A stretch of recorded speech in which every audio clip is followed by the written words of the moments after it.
तो गुम में किसी के प्यार में अब हम देखने वाले हैं कि सभी अपनी प्रॉब्लम्स लेकर वाइस चांसलर के ऑफिस जाती है, लेकिन सभी को उनसे मिलने नहीं दिया जाता है।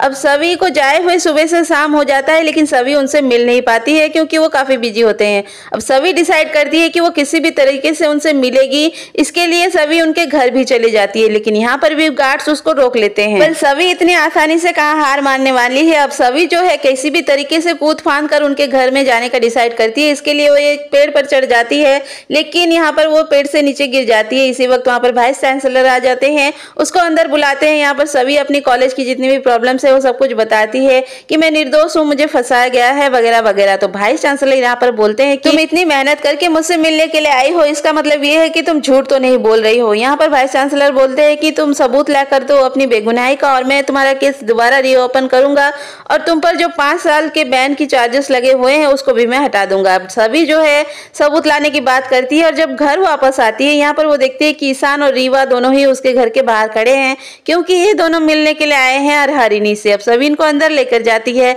हरिणी रीवा से माफी मांगती है और बोलती है कि मुझे कुछ पता नहीं था, मेरे वजह से काफी कुछ गड़बड़ हो गई।